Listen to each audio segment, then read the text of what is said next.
Hello Year 11 and welcome to the A-Level Art presentation, a course leading to positive results.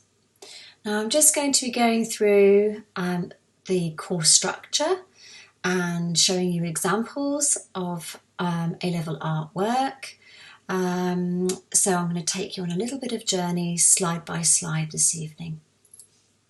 So it's a very successful course. All students over the last few years have achieved their ALPS or exceeded their ALPS, so very, very good. Many students go on to art-related courses and thoroughly enjoy their A-level with us. It is a step up from GCSE. It's definitely more academic. You need to be able not only to have a practical ability, observation-wise, be open to experimenting with lots of different media, but also be able to write, because a part of the A-level course you will be expected to write a personal study. Which is an essay up to 3,000 words, and it's an illustrated essay. Drawing skills are very, very important. So observation, although observation does take many forms, and we find a lot of students, or some students should I say, take the photography and they take the A-level art course, and photography informs their art. And it works hand in hand, which is brilliant. We encourage regular drawing.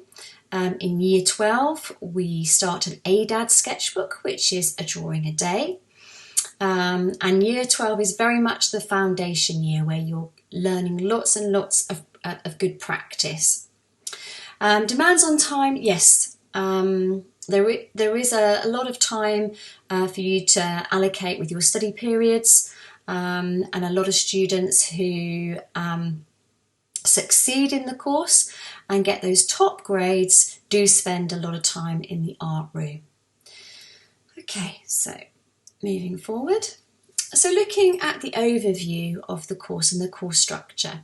So you have two components. You have the personal investigation, which is 60%. And with the personal investigation, as I've already said, there's a personal study, which is the written element, which as I said is up to 3,000 words. And that basically follows the practical sketchbook. So they kind of work hand in hand together. You also produce what we call a research journal, where you do lots and lots of your independent research on artists, which informs your sketchbook and your personal study. And then you go on to, in Year 13, sitting the externally set task, which is another practical sketchbook, and the exam is over 15 hours. So you have 3 sessions, and again you create a practical outcome. So I think there is a lot of background work to be done. We encourage students that embark on an A-level course to be very much aware of what's going on in the art world, to visit local exhibitions, to visit exhibitions further afield, and normally we take our students on a trip. Okay, so last year we went to the Eden Project, and we embarked on the art articulation course, which was very, very successful, and students learned a lot from that experience. In fact, 2 students from that experience went on to the articulation prize and secured in the regional heat 2nd and 3rd, which was an amazing achievement. But you know, obviously the internet is a huge resource as well, so keeping in touch, lots and lots of research, watching programs, TED Talks, Henny Talks, just generally engaged within the art field. And those students do very well on the course. Right, so moving forward. As far as the scale of the work, that also increases in A-level, and that's very, very important.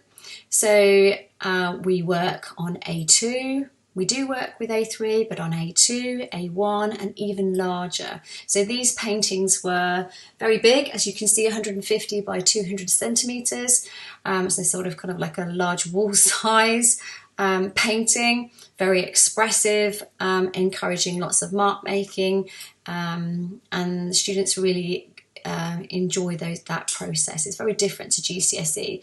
There are less students, so therefore students are able to do more expansive work.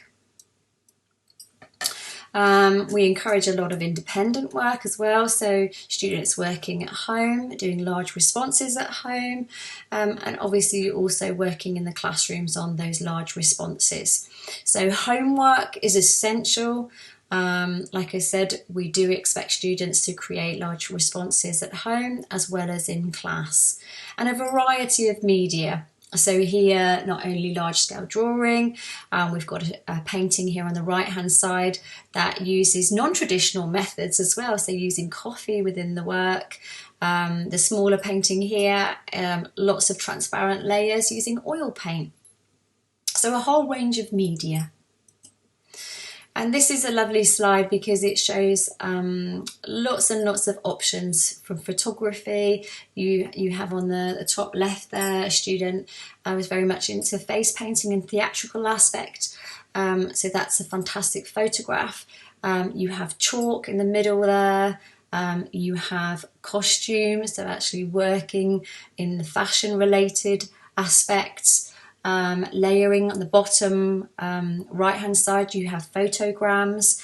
I've got, obviously, a sketchbook work is very, very important to have an evidence of sketchbook work, and refining ideas all the time, pushing and pushing different forms of media, always underpinned by artist research, through observation, through primary sources, so first-hand resources, and also obviously secondary sources as well. Just some examples, because we have no in-house style. Obviously with a personal investigation, it is exactly that. It is very, very personal. So students can draw upon their own strengths and what they are interested in. And we really support students with that and encourage their own development. And again here, looking at that wide range of media, so it can be very expressive if that's where their strengths lie, or maybe more fashion based, maybe more graphical. So there's a whole range of opportunities for the students to express and to really refine and work with their strengths within the course. Every year students go on. Very often, a lot of students go on to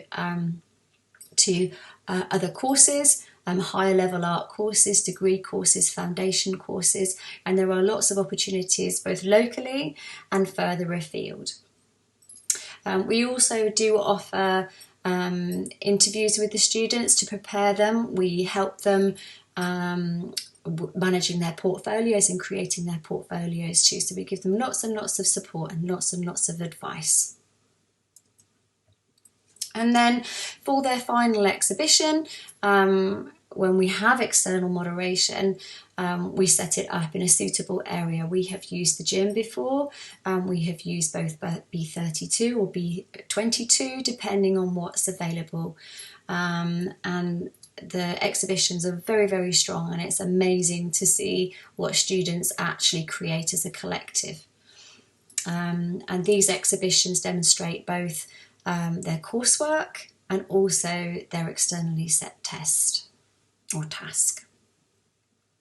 So again, the breadth and depth and the examples and the variety of work ranging from the more graphical to the more expressive. So looking to the future, there are so many different options out there, and students will get lots of advice on the course. So whether they want to go on to do something to do with art history, and there's so many courses out there looking at that as an option. It could be fashion or textiles or print. It could be more graphic design, 3D design even, photography. We have a student at the moment looking at screenology at Bristol. The fine arts, obviously, that's a huge and expansive area. So there's many different ways that students can go on and move forward. And obviously we will be giving them advice during the course and helping them and supporting them along the way. There's a good resource here, the Student Art Guide, so you can have a look. Obviously when the student is embarking on their A-level course, they will be guided to certain websites like Unifrog or UCAS to get them thinking about connections to their future. And I do hope that this video has been informative. If you would like to get in touch with me, then please feel free via email, and I will answer any questions that you have. So that's rachel.miller@budehaven.cornwall.sch.uk. Thank you for your time.